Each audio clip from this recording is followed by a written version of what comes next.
자, 1번부터 볼까요? 이 건축법상 주요 구조부는 출제가 잘 됩니다. 주요 구조부 6개를 암기하세요.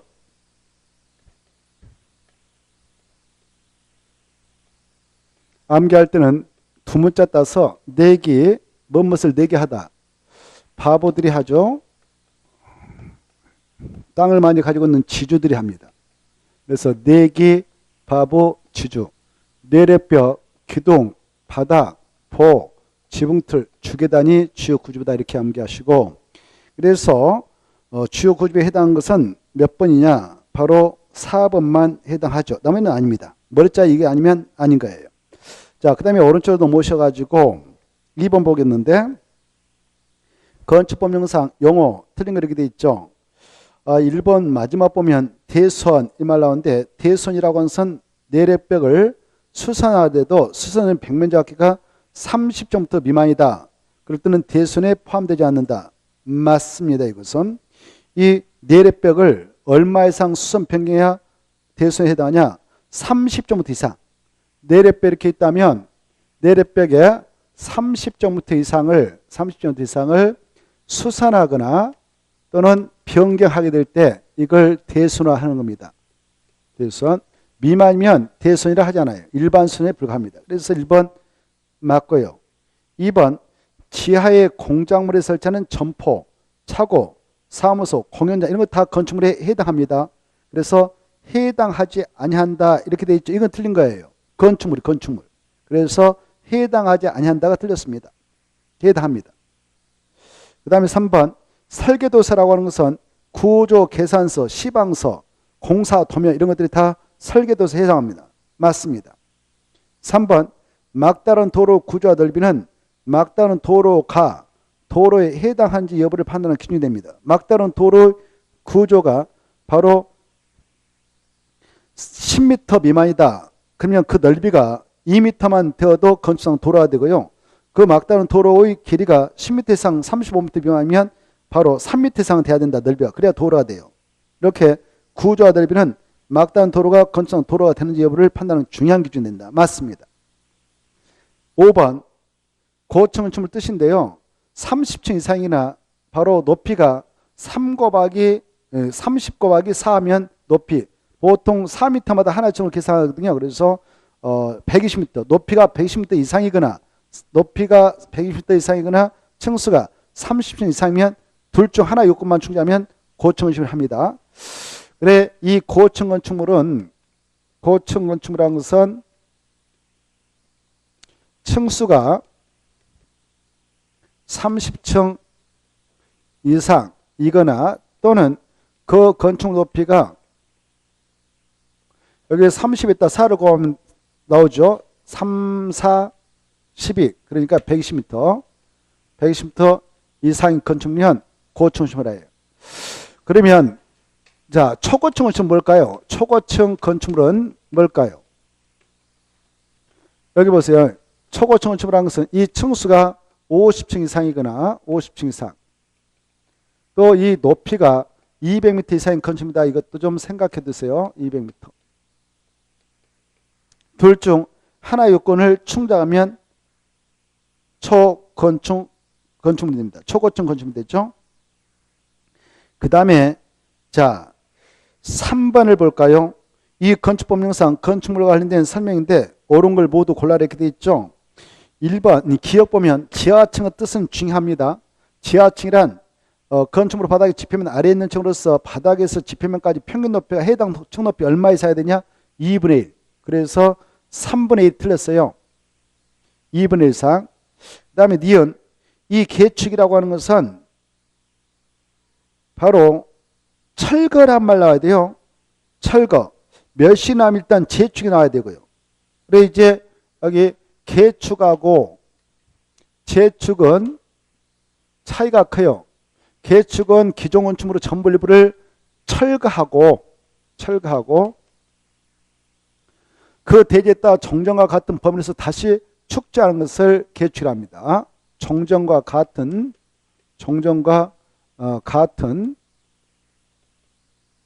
범위 내에서 축제하면 계축이고 제축이라는 것은 종전에 기종원처럼 썼는데 천재이면 그 밖의 재해로 멸실됐어요. 멸실되고 종전과 같은 연면적 합계 범위 내에서 연면적 합계의 범위 내에서 다시 축조한 것을 제출합니다. 내에서 다시 축조하는 것을 바로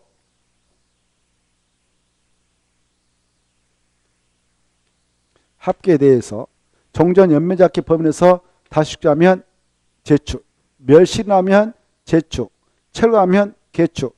근데 기존 건축물을 전부 철거하고 종전보다 더 크게 되면 신축. 그리고 기존 건축물이 천재이면 그 밖의 재해로 멸실되는데 종전 연면적 합계보다 더 크게 찌면 신축. 이것도 좀 생각해 두세요. 다시 한번. 예. 재축도 종전보다 더 연면적, 종전 연면적 합계보다 더 크게 축자면 신축입니다. 자, 그래서 니은은 개축이란 말 대신에 재축을 하는 게 좋고요. 티귿, 미간주가 비록 폐지됐지만 기존에 지정되어 있는 미간축에서 건축물의 외부 형태 담장을 변경함으로써 정축, 개축, 재축에 해당하냐면 대수에 해당합니다. 맞습니다. 리을 중요한데요.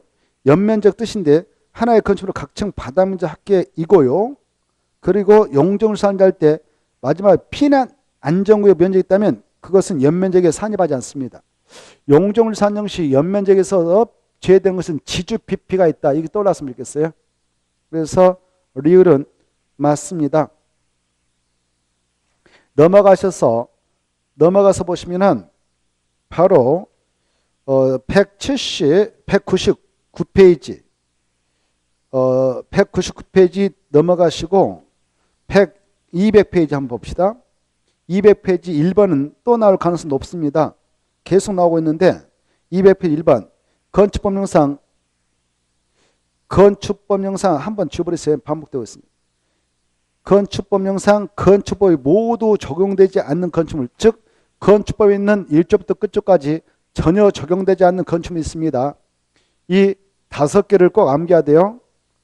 그래, 건축법에 적용받지 않는 거예요. 건축법 1조부터 끝조까지 전혀 적용받지 않는 건축물을 말합니다.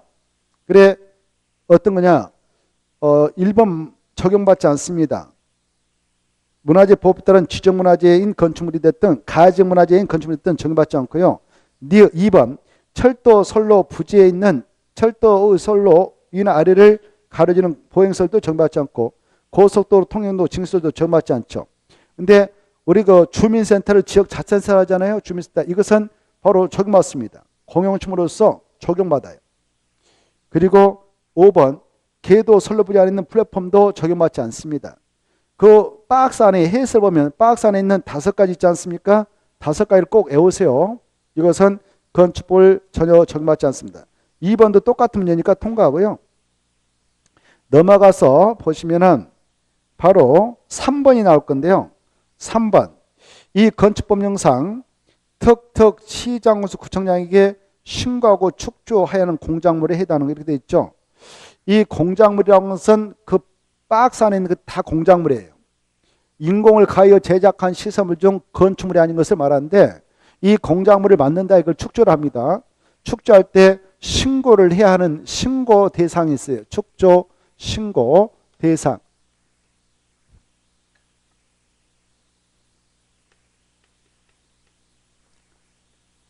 축조 신고 대상이 있는데 신고 대상 어떤 거냐?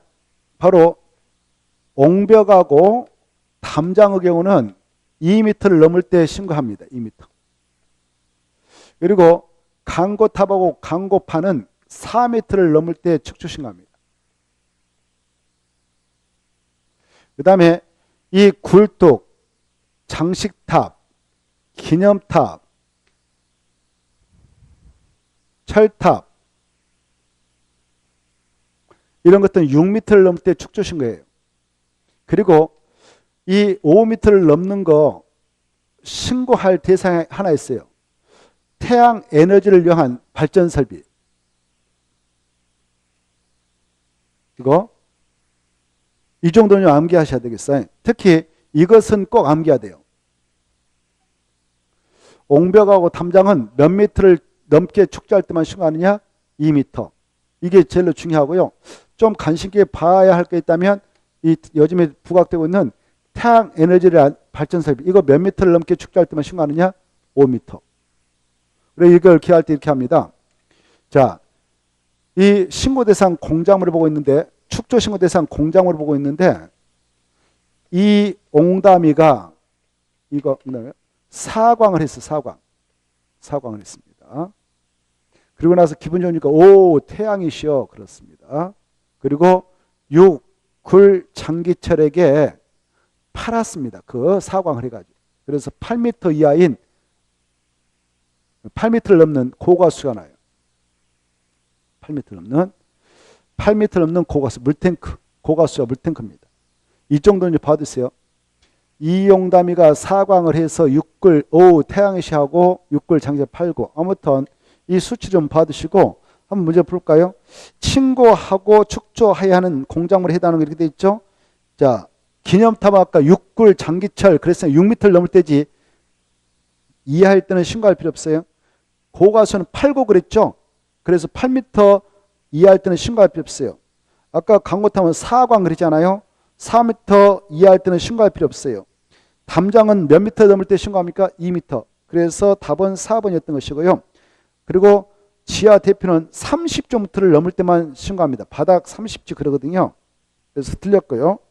자, 오른쪽에 넘어오셔서 통과가 되겠고, 넘어가면 204페이지 이런 거 통과가 되겠네요. 쭉 넘어가셔서 바로 206페이지를 보시면 206페이지 1번, 이건 또 출제가 될 수가 있습니다. 바로 용도 변경인데요. 1번은 좀 그렇고 오른쪽에 문제 1번과 2번을 소화하면 문제가 나오면 풀 수 있지 않겠냐 이런 생각을 해봅니다. 1번, 2번은 꼭 소화하도록, 그 내용이 계속 나옵니다. 넘어서 온 3번, 4번 이런 거 5번 다 용도 변경이에요. 용도 변경. 그런데 1번과 2번만 제대로 소화하고 들어가면 돼요. 그래 1번과 2번을 소화하면 용도 변경 나올 때 문제를 해결할 수 있겠는데요. 이 용도 변경은 작년에 나왔지만 또 나올 가능성이 높은 파트입니다. 건축법령상 사용승인을 받은 건축물을 용도 변경하기 위해 허가를 필요로 하는 경우 이렇게 돼 있죠. 근데 말입니다. 여기에 건축물이 있다.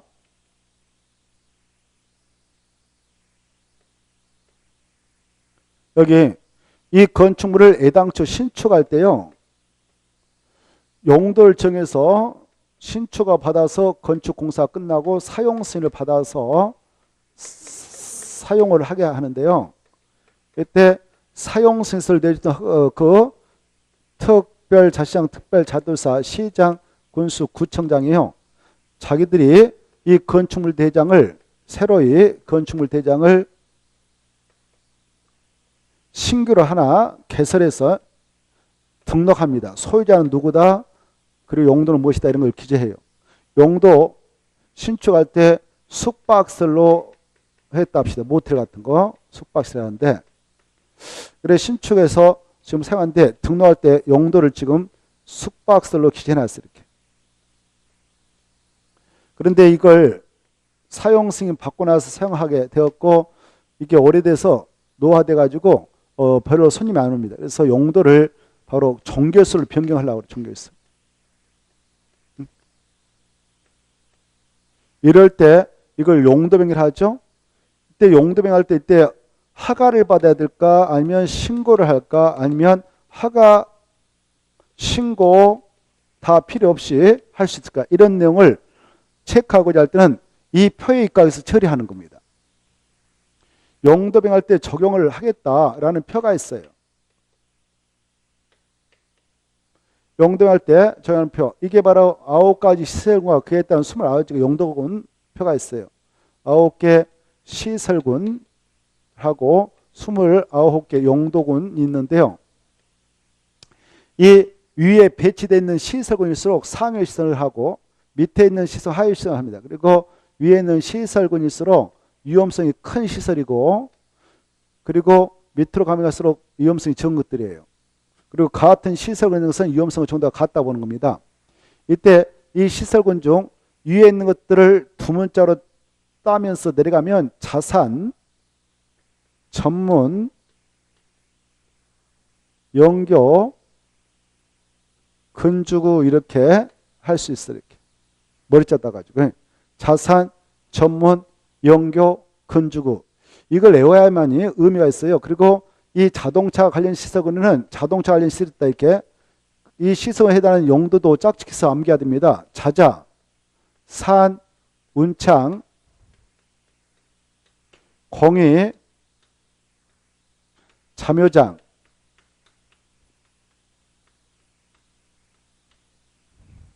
그 다음에 전방발,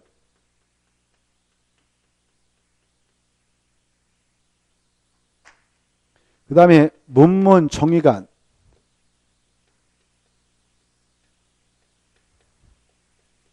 그리고 영, 판운소, 제2종 근린생활에서 다중생활설, 그 다음에 교교, 은호수야, 그 다음에 근린생활설은 1종, 2종 근린생활설이 있습니다. 1종, 2종, 근근 1, 2. 다만 다중생활설은 최해. 그 다음에 주거 업무설은 주주, 업무, 교군 이렇게 체크해 볼 수 있어요. 그 다음에 그동. 이걸 표를 암기해야만이 또 의미가 있어요. 그래야만이 문제를 해결할 수 있고, 그 밖의 시설군입니다. 그 밖의 시설군. 그 밖의 시설군인데요. 그 우리 기본세 보면 나옵니다. 9가지 시설과 그 표가 알겠죠? 자, 그래 이 그 밖의 시설군, 여기는 동물식물 관설 이거이고요. 자, 이 표에 근거해서 이렇게 상위 시설군을 하위 시설군 내려가면서 영대한다. 그때는 신고하면 돼요. 그렇죠? 그리고 하위 시설군을 상위 시설군 올라가면서 영대한다. 그러면 하가 받아야 됩니다. 그리고 같은 시설군 내에서 영대받는다. 이렇게 같은 시설군 내에서 영대할 때는 하가 필요 없습니다. 신고도 필요 없습니다. 다만 저 건축물 대장상에 기재되어 있기를 종전 기재사항을 변경해야 되지 않겠습니까? 그래서 이때는 건축물 대장상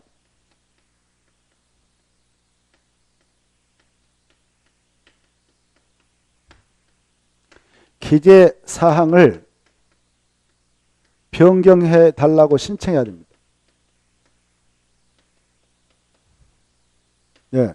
이러면 되는 거죠. 자, 그러면 이 표에 근거해서 그리고요. 이 용도병 할 때요. 허가를 받든 신고를 하든 건축물 대장 변경 신청하든 그 관청은 다 어디냐? 이 건축물을 소지하고 있는 이자들한테 가서 합니다. 이자들이 건축물 대장을 기재 보관하고 있거든요. 건축물 대장을 누가 이렇게 기재 보관하고 있냐? 바로 특별자치시장. 세종시에서는 이자가 다 하고요. 제주도는 특별자도사가 다 하는 것이고요. 육지에서는 시에서는 시장, 팔도에서 군에서는 군수, 도사 아니고요. 서울특별시에서는 자치구청장, 6대 광역시도 자치구청장 이네들이 하고 있어요. 그래서 용도명에 따른 뭐 허가를 받아야 한다, 신고를 한다, 건축물 대장상 기재상을 변경 신청한다. 그때는 이네들한테 가야되지 서울특별시에서는 서울특별시한테 갈 일 없습니다. 광역시는 광역시한테 절대 갈 일 없습니다.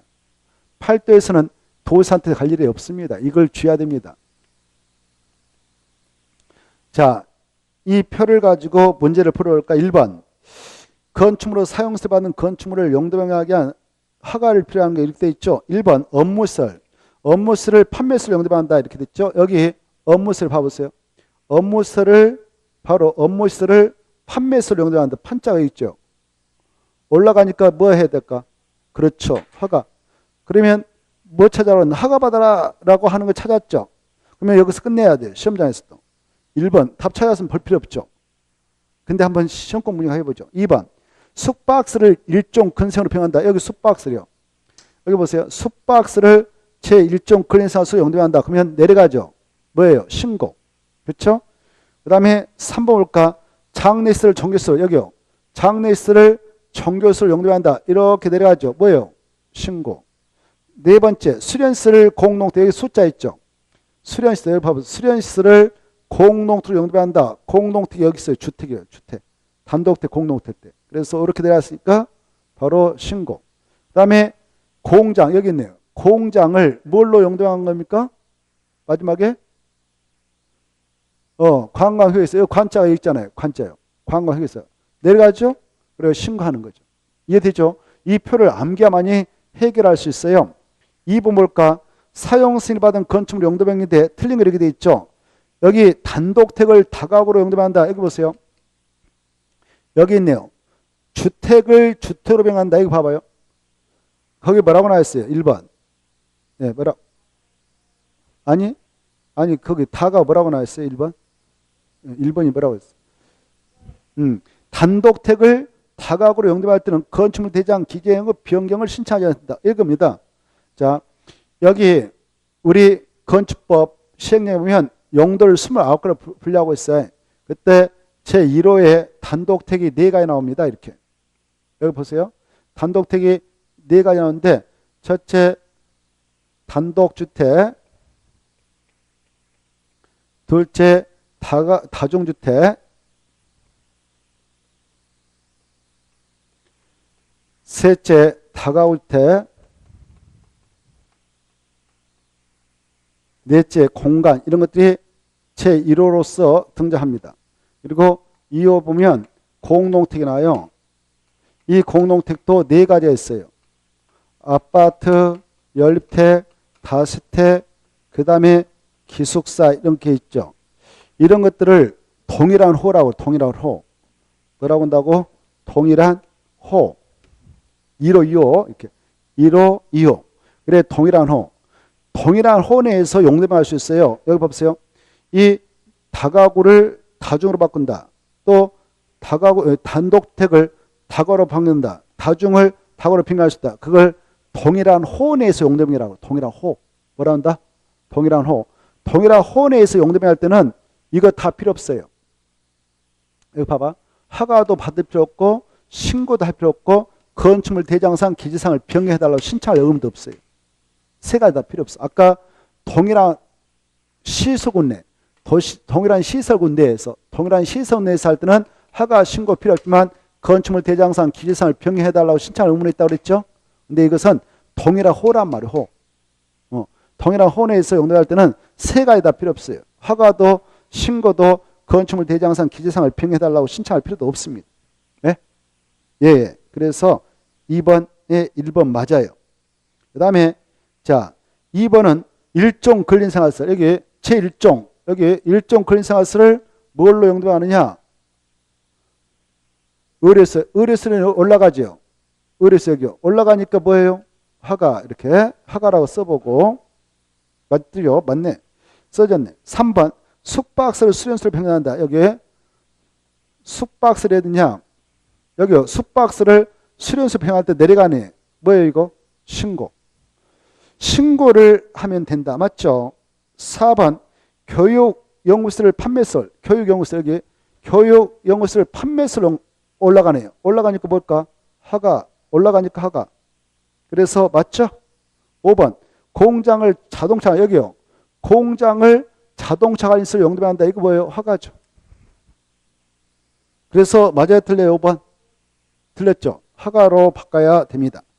이 정도는 알고 계셔야 됩니다. 그래야 문제 풀면 해결할 수 있어요. 자, 넘어가시고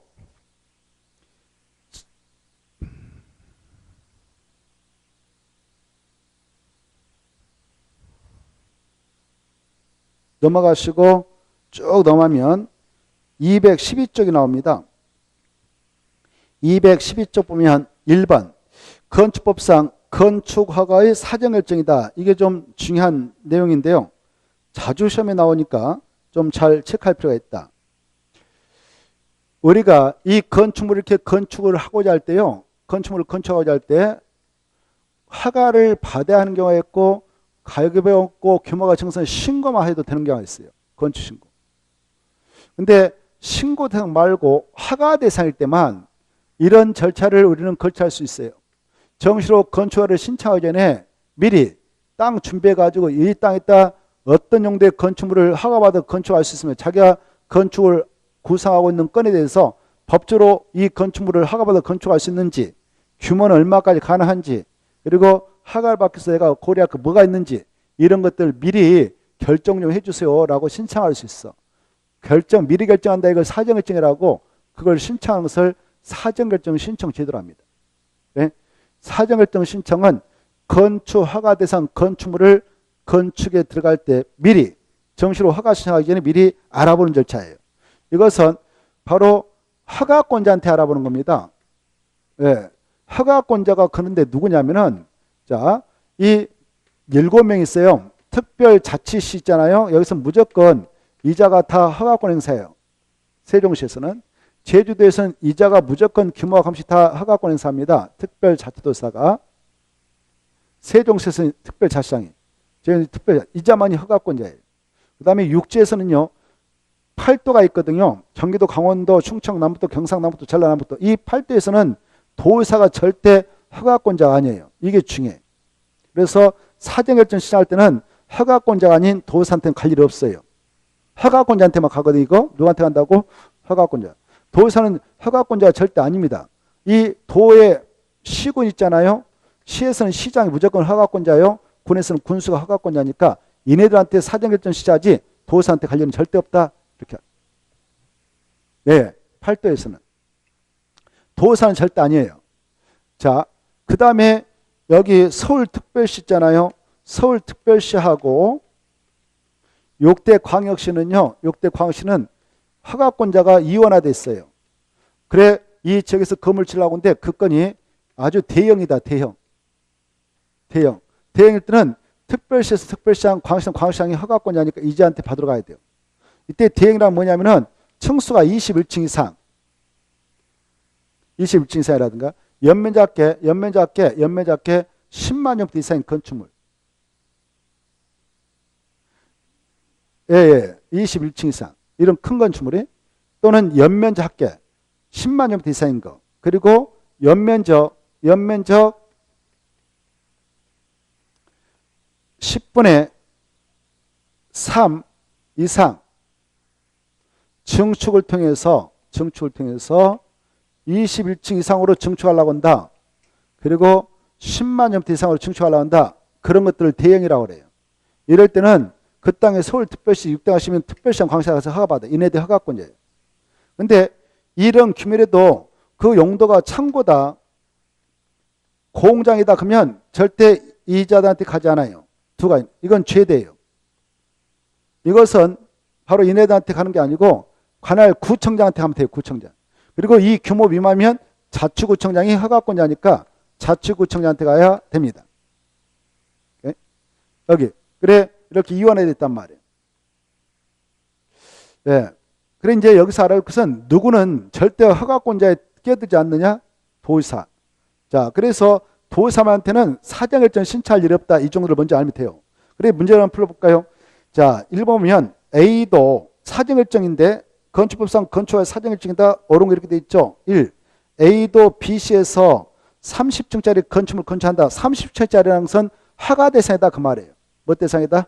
허가 대상. 몇 층 이상부터 허가 받아야 되냐면은 3층 이상부터가 허가 대상이에요. 예. 3층 이상이면 허가 대상이다. 생각하면 되겠다. 3층 이상. 그래서 30층이니까 당연히 허가 받아야 되겠죠. 30 이상의 건축물을 건축하는 자는 허가 신청 전에 A 도사에게 마지막에 사전결정을 신청해야 틀렸죠. A 도사는 허가권자가 아니니까 갈 필요 없어. 누구한테 가냐? B시장. 그렇죠. B시장한테 사전결정을 신청해야 됩니다. 그리고 B시장한테 꼭 사전결정 신청할 의무는 없어요. 할 수도 있고 안 할 수도 있습니다. 한다면 B시장한테 해야 됩니다. 임의적이에요. 예, 사전결정 신청은 꼭 해야 되는 거 아니고 할 수도 있고 안 할 수도 있다.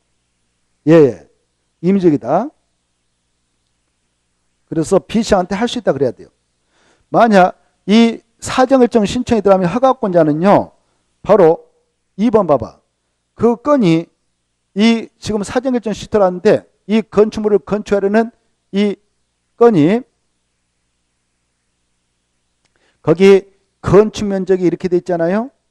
건축면적이 이렇게 돼 있는데 거기 건축면적이 아니라 대지면적이 그래야 돼. 뭐라고? 대지면적. 지금 건축물 지으려고 건축면적 나온 거 아니에요. 대지 준비해가지고 지금 여기다 이것 좀 하려고 한대요. 이렇게 알아본 거예요. 그래서 건축 면적이 아니라 대지 면적이 바로 환경 영향 평가법에 따른 소규모 환경 영향 평가 사업 규모에 해당하면 이 허가권자는 자기가 판단하는 게 아니고 그쪽 관련 부서장하고 미리 협의해야 돼. 이거 사정결정 신청에 들어왔는데 지금 이거 결정해서 주려고 하건만 여기다 다음에 건축가 받아가지고 건축물을 건축하도록 해도 됩니까? 라고 협의를 꼭 해야 돼요. 건축 면적이 아니라 대지 면적이다. 대지 면적이 환경 영향 평가법에 따른 소규모 환경 영향 평가 대상 사업이다. 그러면 누구하고 협의해야 되냐면은 국토교통부장은 틀렸어요. 환경에 따라 나왔죠. 환경 두 번 나오잖아요. 환경 두 번 나오니까 환경부장하고 해야 돼요. 환경부장. 예, 환경부장. 그래서 두 간대가 틀렸어요. 1번은. 2번은 건축 면적이 아니라 무슨 면적? 대지 면적. 국토교통부장 아니라 환경부장은 두 간대가 틀렸습니다. 그 다음에 자 3번 중요한데요. 만약 사정결정 신청해서 이 허가권자들이 관계행정기관장과 협의 걸쳐가지고 사정결정 통지를 해줬다 합시다. 이 대지에다 이 정도의 규모로 이러한 용도를 허가받아 건축할 수 있습니다. 허가받기서 이런 것들을 고려해야 됩니다 하고 결정해서 통지했다면, 이렇게 통지해줬다면 그날부터 늦어도 정시로 몇 년에 건축을 신청해야 되면 2년에 신청해야 돼. 2년에 신청하냐면 사정결정 통지는 자동적으로 상쇄됩니다. 그래서 3번은 맞아요. 중요한 수치입니다. 예. 그 다음에 4번은요. 사정결정을 받은 자는 사정결정된 건축물 입지 규모 용도에 관하여 공고하는 틀렸어요. 이 사정결정을 받은 자가 공고하는 게 아니에요. 이렇게 해요. 사정결정 신청을 그렇게 써봐. 사정결정 신청이란 말 써봐. 신청을 받은 자. 네? 이렇게 봐봐요. 이 사정결정 신청은 이 허가대상 건축물을 건축하는 자가 합니다. 근데 받은 자가 허가권자잖아요.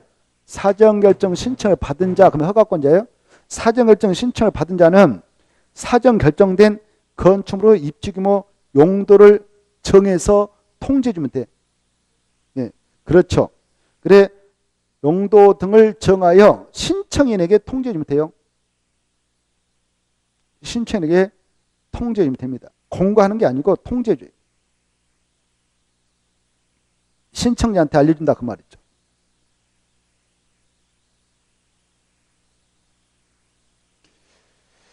자,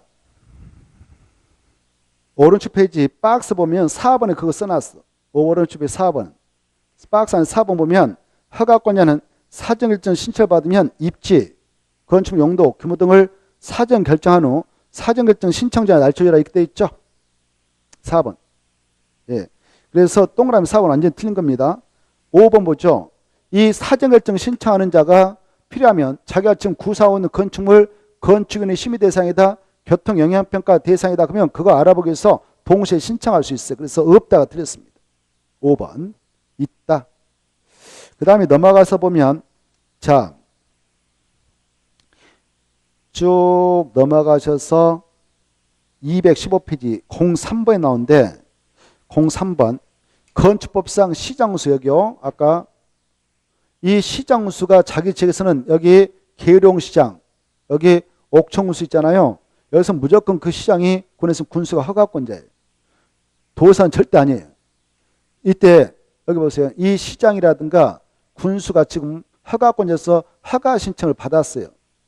허가 신청서가 들어왔는데 허가 신청서 받았던 건 중 이게 들어왔어요. 이게.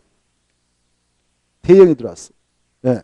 대형이 이렇게 자기 시에서 군에서 들어왔다 그러면 이 도사님한테 가서 사전 승인을 받아야 돼.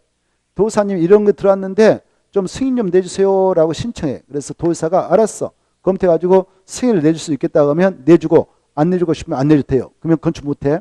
그래서 여기 보세요. 도사는 허가권자는 아니고 이 시장수가 허가권을 행사하기 앞서 미리 승인 내주는 사전 승인권자다 그래. 사전 승인권자다. 이렇게 뭐라고 한다고요? 사전 승인권자. 허가권자 아니고 사전 승인권자다. 사전 승인권자다. 이때 사전 승인을 받게 되는 대상이 대형이 있어. 대형. 뭐가 있다고요? 대형. 그래. 이런 아까 시군에서 이런 걸 지겠더라고 허가시에 들으면 도사님한테 승인 받으러야 돼. 여기 보세요. 그런데 이런 대행이라도 용도가 창고다, 공장이다 그럴 때는 사전 승인 받지 않고 시장수가 그냥 자체로 허가권 행사 처리합니다. 이건 절대 사전 승인 대상이 아니다 이렇게 하세요. 알겠죠? 그리고 또 사전 승인 대상이 뭐가 있냐면은 이 도사님이요 미리 이 시군 지역에다 시면 시 군이면 군 지역에다가 도사님이 야 여기서 나한테 너희들 허가시험 되면 나한테 승인 받으러 와야 된다라고 지정 공간 장소가 있어요. 그때 지정 공간할 때에 어떤 목적 가지고 지정했느냐에 따라서 사전 승인 대상이 달라진데 여기 학교 근처다 주택가 근처다 그래서 주거 환경을 보호하기 위해서 아니면 교육 환경을 보호하기 위해서 지정 공고했다면 규모와 강시 그 위락설하고 숙박설은 승인을 받으러 가야 됩니다. 네, 약자로 이수기라고 그래, 이수기. 네, 그래. 그게 중에 위락설하고 숙박설은 주관경 교회를 위협할 소지가 있거든. 위락설은 우리가 건축법령에서 공부하기를 유흥주점, 카지노업소, 무도장, 무도학원, 단란주점점 바다면 작게 150m 이상에서 말해요. 이런 것들은 바로 건전한 사람이 이용하기보다도 좀 그런 사람들이 이용한다고 해서 이런 것들이 주택가 학교 근처에 등장하면 좀 문제가 돼요. 그래서 주관경 교회를 유발 소지가 있다고 야 여기에는 그런 거 건축가 신청 들면 나한테 승인받으러 와야 된다라고 규제해버릴 수가 있어요. 도시가 승인받아야 돼. 승인 안 되면 건축가 행사할 수 없습니다. 그리고요 이 시애각지대에 산 좋고 물 좋은 데 있잖아요. 그걸 자연환경 보호하자. 그리고 수지를 보호하자. 약조로 자수를 위해서 도사 지정 공간 장소에 있어. 이런 두 가지 목적을 가지고 지정했다면 3층 이상이거나 연면적계 1,000제곱미터 이상인 거, 1,000제곱미터 이상인 5가지는 승인받아야 돼. 약조로 위수기하고 일학수 숙박설, 그리고 011 공동택하고 일반 음식점하고 일반 음식점하고 일반 의무설 이렇게 그 5가지를 승인 대상으로 설정하고 있습니다. 그걸 알고 있는가를 자주 물어보니까 알아주셔야 돼요. 3번 문제 풀어볼까? 건축법 신청상 시정수가 건축화를 하기 위해 도사의 사전 승인을 받아는 건축물이 이렇게 되어 있죠. 1번은 공장 아니에요. 규모가 강시 아니에요. 2번 창고도 아니에요. 볼 것도 없어요. 깊은 데가 그거도. 3번 그리고 5번 봐봐. 자수 3번 자수 5번 수 자수가 나면 3층 이상이거나 연면적계 1,000제곱미터 이상해야 돼. 둘 중에 하나야 돼. 그러면서 바로 위수 011 그래서 아까 근데 3번 보면은 902면서 2층밖에 안 되죠. 그래서 3층 미만이고 1,000제곱미터 미만이잖아요. 해당 사항 아니에요. 이건 승인받을 필요 없어요. 그냥 시장소 알아서 처리하면 돼요. 5번 볼까요? 5번도 3층 이상이나 연면적 1,000제곱미터 이상해야 되는데 그게 미달됐죠? 사전승인 대상이 아니고 알아서 시장소가 처리하면 됩니다. 4번 주거환경이 나왔고 교육환경이 나오면은요. 바로 규모와 관계없이 이수기는 무조건 승인받아야 돼. 그렇죠. 그래서 도사 지정 공간 장소 하면 이수는 승인받아야 하니까 4번만 승인 대상이 됩니다. 넘어가시고 자 218페이지 218페이지 보면 6번이 나올 거예요. 그 앞에 있는 문제는 다 똑같은 문제예요. 기출문제인데 계속 반복되고 나요. 6번을 체크하면 다 커버할 수 있어. 6번 보면 건축법령상 건축과 제한 등 틀린 게 이렇게 돼 있죠. 이 허가권자는 아까 이랬습니다. 건축법상 건축 허가권자는 7명 있다고 그랬잖아요. 이네들도 우리가 허가요건 구비해서 허가 시행하면 지네들도 법에 구속단에서 허가권 행사해서 허가 내줘야 돼. 이게 원칙이에요. 그러하다 보면 어느 지역에 바로 한 번에 같은 종류의 건축 많이 탄생해서 공실이 발생할 수 있고 그러면 국가기는 손실이 커. 빈집 많이 속출하면. 그래서 야 여기선 당분간 이런 용도의 건축물 지겠다고 허가 시행을 들으면 너네들 허가권 행사하지 마 라고 건축화를 제한할 수 있도록 하는 규정을 두고 있습니다. 이미 또 허가 받아갔던 건 야 당분간 착공 신고 들으면 착공 못하게 제한해 라고 착공도 제한할 수 있는 규정을 두고 있어요. 그리고 그 지역을 당분간 어떤 보존 조치해야 된다. 국방상 어떤 시설 설치해야 한다.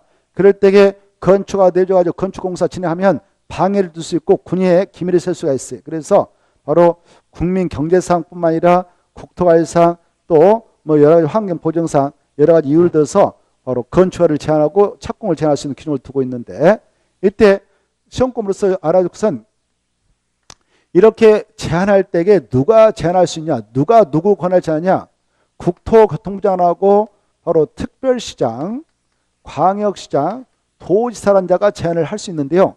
누굴 권한을 제한할 수 있냐고 봐보세요. 이 국토교통부장은 허가권자 7명 있었거든요. 7명 다 어르신입니다. 대장이죠. 그래서 국토교통부장은 허가권자 7명 다 제한할 수 있어. 제한할 때, 야, 너네들 당분 허가권 행사하지 마. 착공 신고 들으면 착공 수리하지 마. 이렇게. 자, 착공 신고 수리하면 이렇게 제한할 수 있어요. 허가권자 거 다 제한할 수 있습니다. 그때 국토관리상 필요하면 직권으로 제한할 수 있을 뿐 아니라 다른 주무부 장관이 좀 제한 좀 해주세요라고 요청할 수 있어요. 그러면 요청받아서 제한을 해줄 수 있습니다. 뭐 국민경제상 또 환경보조상 국방상 필요해서 주무장관이 제한을 요청하면 요청받아서 제한할 수 있어요. 이때 제한을 하게 될 때 제한하게 되는 지역하고 제한하는 건축 용도 그리고 기간, 사유 등을 정확하게 정하여서 바로 일단 제한하는데요. 제한해가지고 이 허가권자한테 통보해줘. 그 지역에 허가권자에 통보하면 허가권자가 받아서 그 사실을 우리가 알도록 공고해 줍니다. 이때 키포인트는요. 이런 허가권자의 권한을 제한할 때는 제한기간이 중요해요. 제한기간. 뭐가 중요하냐? 제한기간. 몇 년 이내에 범위에서 제한할 수 있냐? 2년. 다만 이래 하나여 그 제한기간을 1년 연장할 수 있다. 이게 중요해요. 이게 핵심이에요. 그리고 하나 더 여기 보세요.